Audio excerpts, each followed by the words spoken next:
All right, diving into the world of second marriages today. We're tackling a chapter from Second Marriages. Why 40% succeed, 60% don't, and let me tell you, that title alone makes you think, huh? Yeah, the 60% failure rate definitely grabs your attention. Makes you wonder what they're missing, right? Like, you'd think second time around you'd have it figured out. You'd hope so. But this chapter jumps right into why that's often not the case. It's not just about saying, I do, again. It's about beating those odds. Okay, so how do we do that? Break it down for us. What's the roadmap to a successful second marriage, according to this book? Well, they break it into 3 key areas. First, understanding why that first marriage went south. Not about blame, but recognizing patterns. Okay, patterns. Like what? Like this use versus I shift they talk about. Have you ever seen that in relationships? Where we're a team, feeling fades. Oh, for sure. People get busy, focused on their own thing. Exactly. Jobs, kids, hobbies. Suddenly you're living parallel lives instead of intertwined ones. And that's even more crucial in a second marriage, right? Because you're both bringing that baggage from those past me versus us struggles. Precisely. It's like, okay, we both messed this up before, so how do we not do it again? The book uses this interesting example. Men who become stay-at-home dads after divorce. Oh, interesting. So not even a bad thing, just a change that can cause issues if it throws off the balance. Yeah. Huge role shift. And if those expectations aren't clear beforehand, resentment builds fast. Like, wait, this wasn't the deal I signed up for. Which makes me think about unspoken expectations in general. We just assume our partner's on the same page without actually checking. Ever run into that in your own relationship? All the time. We all have these ideas about how relationships should be, from our upbringing, past experiences, even movies. Totally. And when reality doesn't match that picture-perfect image, we blame our partner instead of questioning the image itself. Which leads perfectly into the next section. Beyond just healing. This book does not sugarcoat it. Even years after divorce, there can be lingering feelings. Yeah, it gets real personal here. It's like, hold on, just because you're legally single doesn't mean you're emotionally ready for a new commitment. Right. They list all these signs you might not be over your ex, like calling them on holidays, comparing new dates to them, stuff that's tough to admit to, even to yourself. And that's the point, isn't it? It's not about judging anyone. It's about honesty. If you're still hung up on your ex, bringing that unresolved hurt and anger into a new marriage is a recipe for disaster. Oh, 100%. And there's this story in the chapter that really drives that home. This woman who put her husband through med school, sacrificing her own career goals, and the minute he graduates, bam, divorce papers. Ouch. Years later, she's still making dating choices based on fear of being taken advantage of again. Shows you how those past experiences can linger. Powerful example of how emotional baggage isn't just a saying, it's real lived experience that shapes our behavior. And it goes beyond romantic relationships too, right? Like a bad friendship, a tough family dynamic. Absolutely. It's like we build up these walls to protect ourselves, but then those same walls keep us from truly connecting later on. This chapter makes you realize how much work we need to do on ourselves before even thinking about a second marriage. But it's not all doom and gloom, right? This part about defining what you want in a new partner got me excited. Right. It's not just about fixing the past. It's about consciously creating the future you want. And they dive into research about what people look for in a partner. Lay it on us. What are the magic ingredients for a happy marriage? Well, they break it down into 3 categories: warmth and trustworthiness, vitality and attractiveness, and status and resources. Sounds like they covered all the bases. So is it just about finding someone who checks all those boxes then? That's where it gets interesting. The book argues that it's not about just ticking boxes. It's about the trade-offs we all make. Trade-offs, huh? Yeah, like maybe you prioritize warmth and connection over financial stability, or vice versa. It's different for everyone. That makes sense. We all come in with different priorities, shaped by our experiences, what we value. And what's fascinating is how this plays out for men versus women. The research suggests men often focus more on looks and wanting a family, while women lean towards stability and resources. Interesting. So it's not just about finding someone good, it's about how those strengths and weaknesses mesh with yours. Exactly. It's like putting together a puzzle, the pieces have to fit. And the book actually has this exercise where you list your ideal partner traits and categorize them. What are you willing to negotiate on versus your absolute non-negotiables? Oh, I like that. Forces you to get real with yourself about what truly matters. Okay, so we've gone from dissecting past failures to basically prepping for success in a whole new way. This is heavy stuff. but I feel like we've only scratched the surface. We have, and the book hints at even more to come, like how do you actually apply these insights? What are the specific principles for building a strong second marriage? That's what I'm dying to know. It's one thing to understand the theory, but how do you put it into practice, especially with blended families, finances, all those added complexities? Right, and remember that communication style thing we touched on. Barely mentioned in this chapter, but it's huge EE. You could have perfectly aligned wants and needs, but if you speak different love languages, you're in trouble. That's a perfect segue into the next part of our deep dive. We're going to take a closer look at this whole emotional recovery process because it's clearly more complex than just saying, I'm over my ex, let's move on. And we'll explore those specific challenges unique to second marriages, like blending families and those tricky money talks. Because knowledge is power, especially when it comes to beating those 60-40 odds. So this whole emotional recovery thing, Yeah. the book really dives deep, doesn't it? It's not just about getting over your ex, it's way more than that. Oh, absolutely. It's like you can't just slap a Band-Aid on a broken heart and expect it to heal perfectly. Right. They even have this whole list of red flags, like signs you might think you're over your ex, but deep down. You're not quite there yet. Yeah. Some are obvious, like comparing every new day to your ex or wanting to call them on holidays. But then they get into the sneaky ones, like always bringing them up in conversations, even when it makes no sense. Or like holding on to old love letters and stuff. Oh, yeah. Like those are precious artifacts or something. It's Yeah. like you're subconsciously clinging to the past, even if you want to move on. Exactly. And the book's point is, until you deal with that, it can sabotage any new relationship. It's not about judging anyone. It's about being honest with yourself. Totally. And this is where that forgiveness thing comes in.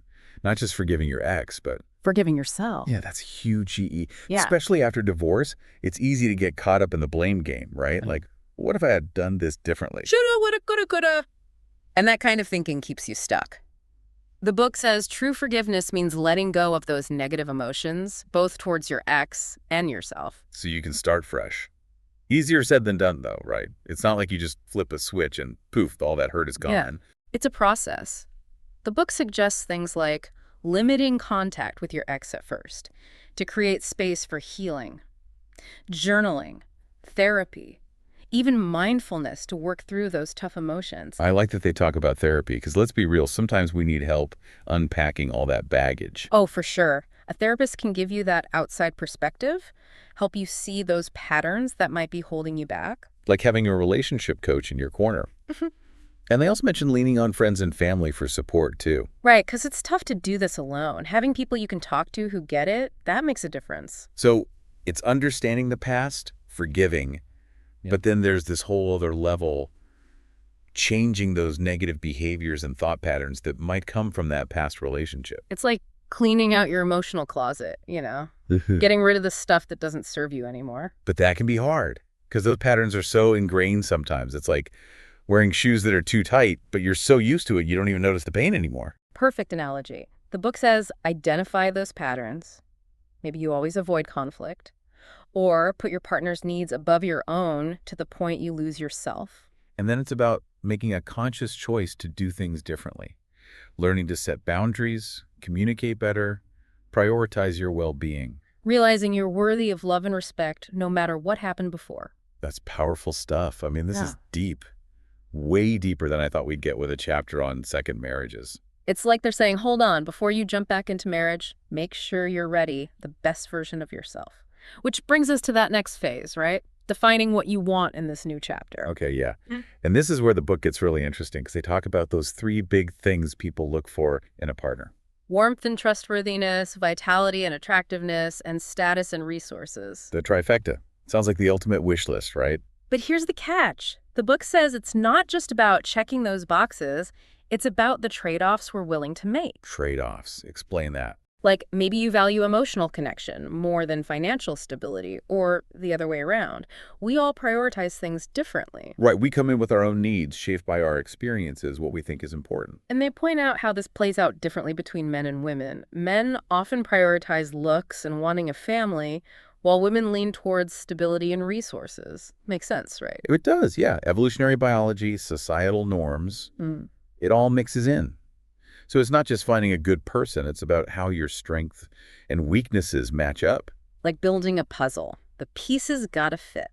And the book has this cool exercise where you list your ideal partner traits and then categorize them. What are you flexible on versus your absolute deal breakers? Oh, that's smart. Really makes you think about what truly matters. Yeah, no more settling for good enough. It's about finding the right fit for you. Okay, so we've covered understanding past mistakes, healing, and now knowing what we want. A lot of info to digest, but this feels like just the tip of the iceberg. It is. The book goes even deeper in the next chapters, talking about specific strategies for building a strong second marriage.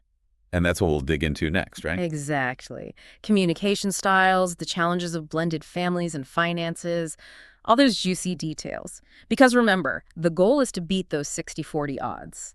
And while love's never a guarantee, the more prepared you are, the better your chances of making it work. So stay tuned as we keep diving deep. There's a lot more to uncover, and we're just getting started. You know, going through this deep dive, even though I'm nowhere near a second marriage myself, I feel like I've learned so much, like applicable to any relationship stuff. Right. It's not just about remarriage. It's about understanding relationships, period. Mm. And this chapter, what really struck me is how much it emphasizes taking responsibility. Yeah, it'd be easy to just blame our exes for everything that went wrong, but this is like owning your part, you know? Totally. Like they say, when you point a finger, there's 3 pointing back. Not about beating yourself up, but recognizing those patterns you bring in. Like, okay, maybe I do avoid conflict, or I always put their needs before mine. Those are things you can actually work on, which is kind of empowering. It is. Instead of being a victim of your past, you can use it to become a better partner. And the book, it doesn't just leave you hanging with those realizations. It hints at specific relationship principles to use in a second marriage, which I'm curious about now. Me too. It's one thing to do the work on yourself, but then how do you actually build something strong with someone new? Especially with blended families, finances, all that extra stuff. Exactly. And remember that communication style thing we keep coming back to. Feels like a make or break element, even if everything else is perfect. Oh, for sure. Like you could have two people who are, on paper, totally compatible, but if they speak totally different love languages. Disaster waiting to happen. Yeah. Think about it. One person shows love through acts of service. The other needs constant words of affirmation, clash of styles. Huge clash. Makes you wonder how many second marriages fail, not because they're incompatible, but because they don't know how to talk to each other. Right. It's like the book is saying, okay, you've dealt with your past, you know what you want, now make sure you can actually communicate it. And communicate about the hard stuff, too. Second marriages, they come with their own set of challenges. Ex-spouses, step-parenting, money. No more sugarcoating it, right? Yeah. It's not all romance and roses. There's some serious conversations that need to happen. So it's not just finding the right person, it's building the right kind of relationship, one that can handle the rough patches. That 40% success rate feels a lot more impressive now, huh? It does. They're not just falling in love, they're actively choosing to make it work.